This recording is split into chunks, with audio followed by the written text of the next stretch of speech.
So Kev, of course it's a milestone moment for you this weekend, your 635th game for Southend United as either a player or head coach, which puts you top of the list in the club's history. Just try and put into words what that achievement means to you. Yeah, I haven't really thought about it. It's only when you say it like that that you probably realise or recognise maybe the number because you're so involved in your work and what you do that you don't take too much notice of that. But when you say it, it's obviously a proud moment and something I'm delighted about. Of course, not just as playing, but being a head coach or manager of the football club as well. That's when you think through the years that we've had, both as a player and as a manager, been a lot of ups and downs along the way. So delighted and proud moment for myself and family as well. To spend so long at one club is different and doesn't happen probably as much nowadays as it did then. So delighted, that I did play a part and in part of the club's history and a successful part as well, which is I think is the most important thing for me. And as you say, the club I started my coaching journey on, if you want, in terms of the 21s and in around the academy where I learned so much, and that academy that meant so much to the club as well. So to finally end up in the position I'm in the minutes, something I always wanted to do was coach and managing.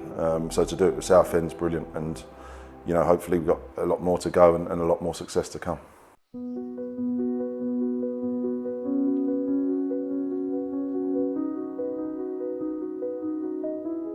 So you joined in 1998 from Tottenham, and from what I understand, it wasn't the easiest of starts for you, was it? But you quickly won the supporters over. Yeah, I think I come the first season and it was in League One, and I had a good 6 months, but then the second season was really difficult. I think the change of environment, the style of football when you come from a club like Tottenham became a bit difficult and struggled for a while.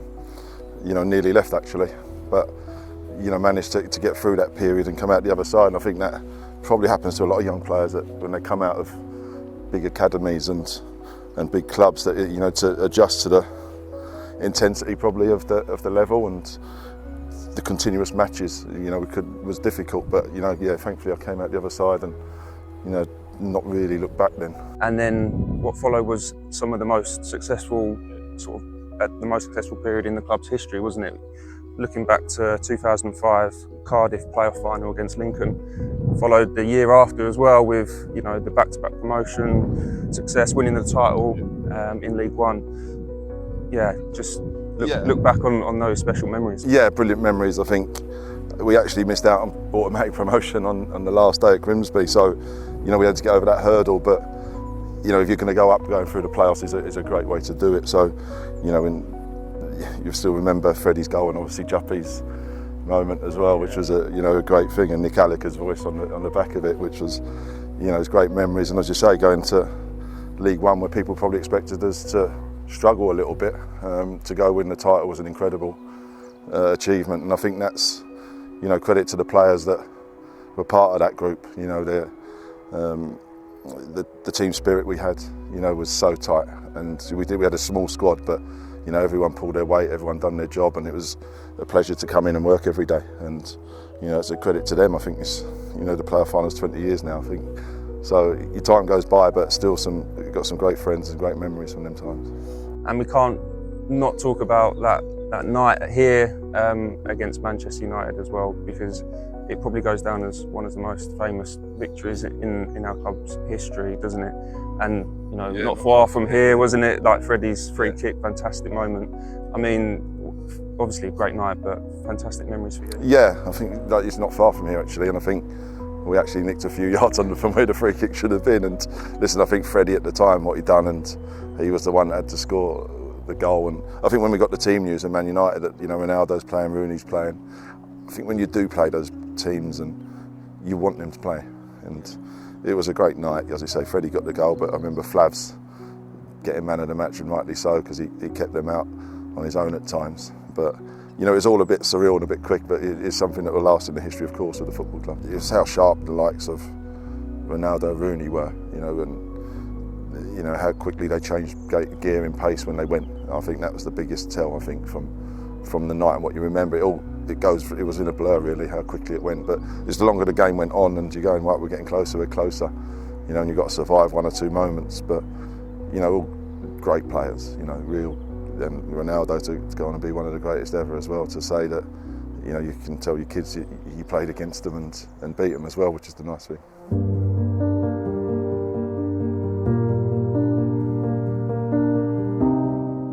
So then 2021, you get offered the opportunity to come back to the club and as head coach, of course, and it was a tough time to join, wasn't it? You'd probably join in at one of the lowest points in the club's history. I mean, there was protests shortly before you arrived, and obviously the club have just suffered relegation from the Football League. For a first job in management, was there a little bit of trepidation involved with taking the job? You know, I felt the club had bottomed out at the time. And there was always the worry, you know, because of your playing career, do you sometimes threaten that and maybe spoil that? But I always thought, well, if it goes right, you know, why not be on the optimist side of it? So yeah, delighted to get it. As you say, you come into the club in a period where there was a lot of turmoil, you know, a lot of challenges. Definitely, yeah. I mean, looking at the record, it's a 42% win record, which is that is good when you get to 180 games, isn't it? I mean, last two seasons in the top 10. I know you had minus 10 points last season, so would have been in those playoffs. Along comes as well freedom of the city. I mean, there's been a lot that's happened in the spell that you've had here as head coach now. Of course, you must take a lot of pride in what you've achieved so far. Yeah, I'm proud, of course. You know, first of all, being a manager of the football club, and you know, and what we've had to do so far, and how we've reacted, and how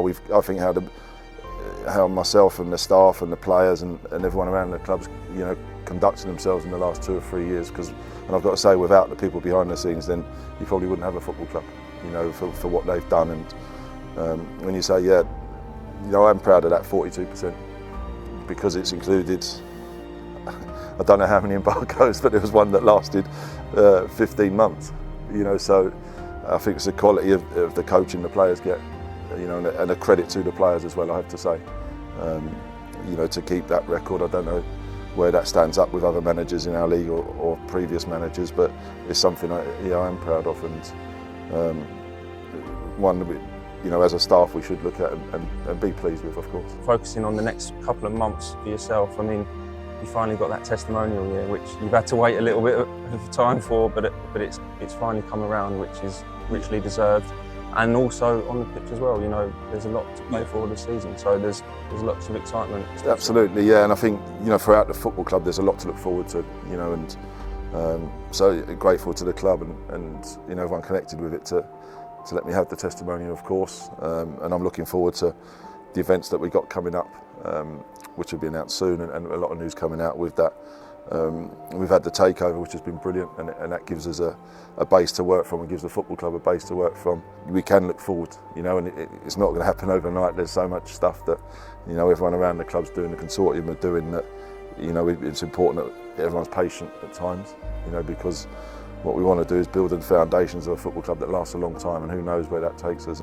But as you say, main focus is on this end of the season. You know, we've got 6 league games to go, and you know, we've got ourselves in a good position, and it's important we focus on that, and you know, trying to put as many points on the board to see where we can finish, and who knows what can happen, you know, with everyone pulling together as they have done throughout my time here, you know, with the fans behind the players and supporting everyone as they were on, you know, especially the North Bank there against Oldham was an incredible atmosphere. And you know, when you look back at the years I've had here as a player, a manager, and you see, you know, we're still getting 8,000-9,000 in the club, and attendance-wise is an unbelievable achievement, and that's something I'm probably more proud of than anything. And you know, with their support, we can hopefully achieve more, because I want success at this football club more than anything. Yeah, fantastic achievement. Congratulations. Cheers, man. Thank you.